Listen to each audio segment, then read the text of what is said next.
Bismillahirrahmanirrahim. Assalamualaikum warahmatullahi wabarakatuh.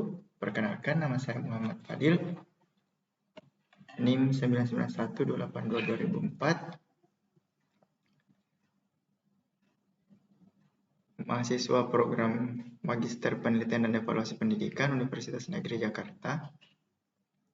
Untuk memenuhi tugas pertama pada mata kuliah metodologi pendidikan, metodologi penelitian, di sini tugasnya yaitu mereview 3 penelitian eksperimen dengan mencantumkan kelebihan kekurangannya, desain penelitian, hasil, dan pembahasannya. Nah, di sini teman-teman, saya sudah mengambil 3 jurnal, ya walaupun ketiganya adalah jurnal matematika. Yang pertama adalah keefektifan pendekatan PBL dan pendekatan saintifik ditinjau dari HOTS dan karakter. Yang kedua, keefektifan PBL setting start dan setting TGT ditinjau dari prestasi, berpikir kritis, dan self-efficacy peserta didik. Dan jurnal yang ketiga, artikel yang ketiga, pengaruh problem posing dan PBL terhadap prestasi belajar dan motivasi belajar mahasiswa pendidikan matematika. Nah, kita ke jurnal yang pertama dulu. Nah, kelebihan. Nah, pada penulisan referensi, jadi sudah langsung mengutip. Kita tidak lagi menjumpai seperti yang pada perkuliahan, kita tidak lagi menjumpai kutipan menurut si penulis ini, tapi langsung apa makna, apa kalimat yang ingin dipakai, langsung ditulis saja dan kemudian di belakangnya diberikan nama kutipan. Nah, kelebihan yang pertama, pada penulisan referensi sudah langsung mengutip dan memberikan nama referensi di belakang kalimat. Dalam membangun beberapa paragraf pada pendahuluan penelitian dapat ditemukan dalam satu kalimat ada beberapa kutipan, sehingga membuat benar-benar terstruktur. Jadi, pada artikel yang pertama ini, penulisnya itu luar biasa memberikan kutipan. Dalam satu kalimat pun, itu susunan kalimatnya ada beberapa kutipan di dalamnya. Kemudian kelebihan selanjutnya, referensinya banyak, ada 53 referensi, baik dari referensi nasional maupun internasional. Nah, kekurangannya selanjutnya, dari daftar referensi, penulis masih mengambil lebih banyak referensi penelitian dalam kurun waktu lebih dari 10 tahun. Jadi kita masih menjumpai ada yang 1900 sekian dan sebagainya. Kemudian desain penelitian. Penelitian pada artikel ini adalah jenis eksperimen semu atau kuasi eksperimen dengan desain pre-test, post-test, non-equivalent, group design. Hasil. Dari 2 kelas sampel yang diambil secara random, diperoleh data pada kelas PBL. Rata-rata nilai dari pre-test ke post-test untuk prestasi belajar siswa meningkat 51,33. Dan pada pendekatan saintifik meningkat sebesar 52,5.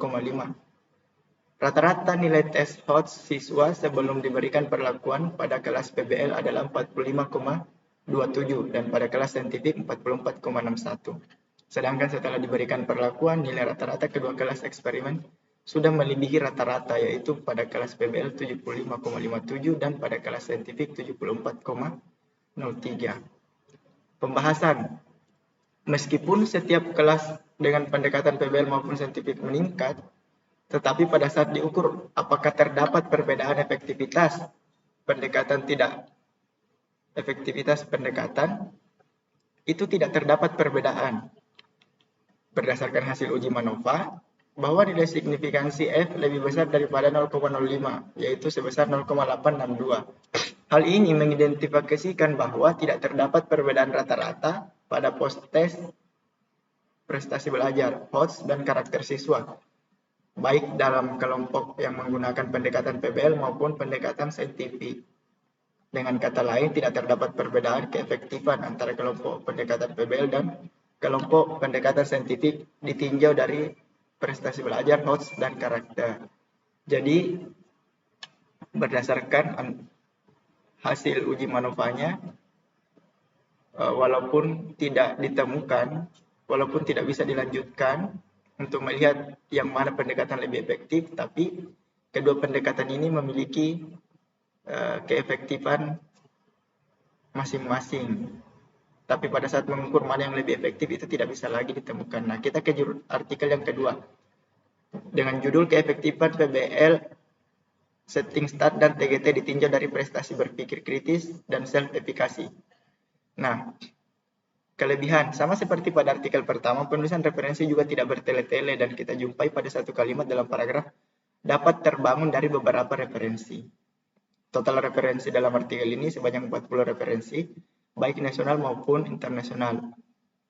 Kelemahannya sama juga dengan artikel pertama, referensi yang diambil masih banyak dalam kurun waktu yang lebih dari 10 tahun terakhir. Jenis penelitian pada artikel ini juga sama, masih eksperimen semu dengan desain pretest post-test non-equivalent comparison group. Hasil penelitian ini nilai signifikansi prestasi belajar dan self-efikasi lebih besar dari 0,0167. Berarti PBL setting TGT sama efektif dibandingkan PBL setting stat. Pada saat diukur nilai signifikansi kemampuan berpikir kritis lebih kecil daripada 0,0167. Berarti PBL setting TGT lebih efektif dibandingkan PBL setting stat. Nah, berdasarkan itu maka pembahasannya berdasarkan hasil analisis data dan pembahasan, maka dapat diambil kesimpulan penelitian sebagai berikut. PBL setting stat efektif ditinjau dari prestasi, berpikir kritis, dan self-efikasi. Sedangkan PBL setting TGT efektif ditinjau dari prestasi, berpikir kritis, dan self-efikasi. PBL setting TGT lebih efektif dibandingkan PBL setting stat ditinjau dari berpikir kritis. Namun, PBL setting TGT sama efektif dibandingkan PBL setting stat ditinjau dari prestasi dan self-efikasi. Nah, selanjutnya kita ke artikel nomor 3. Pengaruh problem posing dan PBL terhadap prestasi belajar dan motivasi belajar mahasiswa pendidikan matematika. Nah, di sini kelebihannya saya hanya cantumkan total referensi dalam artikel ini sebanyak 37 referensi, baik nasional maupun internasional.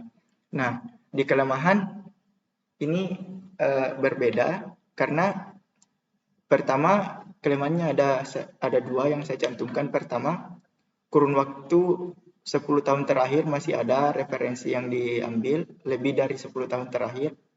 Kemudian pengutipannya masih tidak langsung. Itu berbeda dengan dua artikel sebelumnya. Jadi di penulisan pendahuluannya ini masih banyak yang menurut si penulis ini. Jadi tidak langsung memberikan kalimat. Nah, jenis penelitian masih sama, ketiga-tiganya adalah eksperimen semu dengan desain pretest post-test non-equivalent comparison group. Nah, hasilnya di sini hasil signifikasi yang diperoleh untuk menjawab hipotesisnya itu 0, sehingga disimpulkan bahwa pendekatan problem-based learning lebih mempunyai pengaruh yang baik pada motivasi belajar mahasiswa dibandingkan dengan pendekatan problem posing. Nah, kesimpulannya atau pembahasannya berdasarkan pengujian hipotesis, maka disimpulkan bahwa pendekatan problem posing dan PBL berpengaruh positif terhadap prestasi belajar mahasiswa. Pendekatan problem posing tidak berpengaruh terhadap motivasi belajar mahasiswa pendidikan matematika. Pendidikan problem-based learning berpengaruh positif terhadap motivasi belajar mahasiswa pendidikan matematika. Pendekatan problem posing sama baiknya dengan problem-based learning, ditinjau dari prestasi belajar mahasiswa. Kemudian, pendekatan problem-based learning lebih baik dibandingkan dengan problem posing ditinjau dari motivasi belajar mahasiswa. Mungkin itu review untuk tugas pertama ini. Ada pembelajaran banyak, salah satunya itu adalah pada referensi. Nah, dalam penyampaian materi ini mohon maaf jika masih banyak kekurangan. Kedepannya saya akan banyak belajar juga untuk bisa lebih baik lagi. Terima kasih atas perhatiannya, semoga ada manfaatnya. Wallahul muwaffiq ila aqwamit thoriq. Assalamualaikum warahmatullahi wabarakatuh.